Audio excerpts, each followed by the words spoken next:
focusing on a rhetoric versus results message with this audience? Is that what you think is your best selling point? Well, I think if somebody wants to be president of the United States, it is wise to put somebody in the Oval Office who's actually run something, been an executive, a leader of a large organization, challenging times and crisis, and bring that to the table as a former governor of Minnesota. And then also, we're all going to be judged not just by words, but by results. And my record is really good. I'm proud of it. And I think if people look at it from not just who's speaking words, but who's got the fortitude, commitment, and ability to deliver the results, my record will stack up well in that regard. Governor, a lot of Republicans are saying they endorse a balanced budget amendment, but Republicans haven't put forth a balanced budget for this year or a budget plan with a balanced budget in the next few years. Would you sign a balanced budget your first year in office?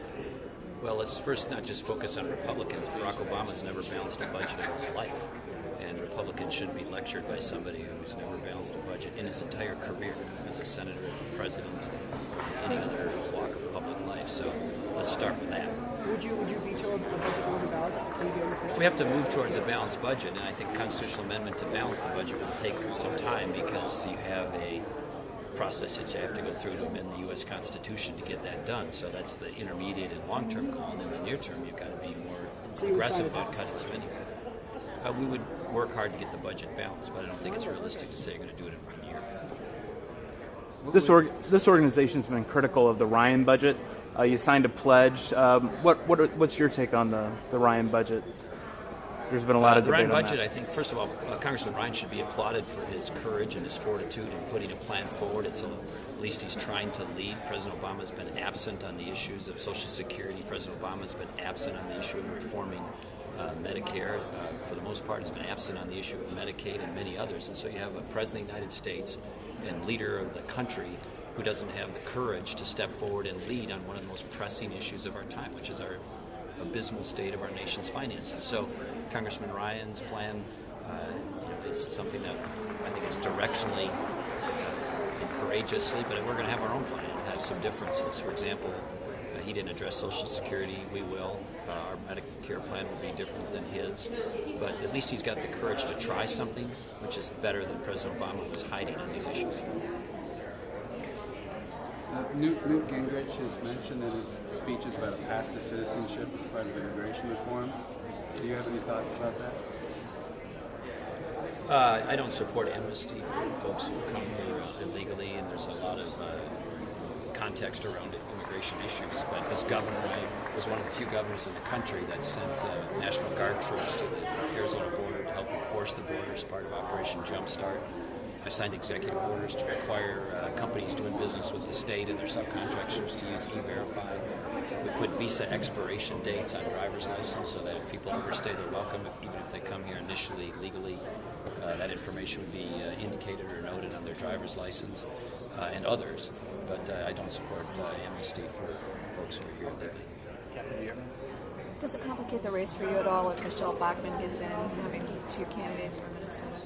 Well, I don't think people vote based on zip code. I mean, I know the press makes a big deal out of geographic proximity of early states to the home states of the candidates, but I've never met a voter who ever says, I'm going to vote for you because you're from a neighboring state. They don't vote on zip codes. They vote on issues and leadership and record and results.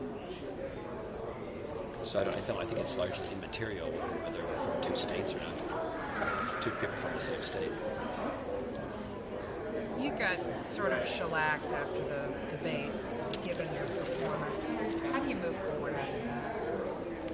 Well, I think there was one part of the debate that I think people focused on, and that was the decision to focus on criticizing Barack Obama rather than taking a shot at Mitt Romney. And I said subsequently that I wasn't as clear as I should have been. The question was asked directly about the comparisons between the national health care reform plan and the state health care reform plan in Massachusetts. And what I said on Hannity and what I should have said on the debate is you can't prosecute politically the charges against the president if you're a co-conspirator in one of the main charges. And that's going to put, I think, Governor Romney in a difficult position as it relates to trying to debate the president on health care. Do you think Republican voters are looking for someone who's willing to throw punches against other competitors as well as President Obama?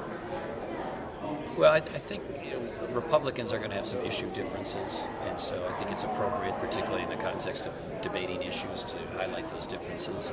But it needs to be done in a way that doesn't focus on personalities or personal stuff. I think just talking about the issues is appropriate. And for the most part, I think we should stay focused on President Obama, but where there are significant material differences between us, I'm sure it can and should be part of the debate.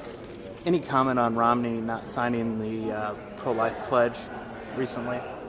I'm not sure why he didn't do that, so I'd have to ask him or his campaign why he chose not to do that. We gotta catch the flight, guys. Okay, Thank thank you. you. Appreciate it. See ya.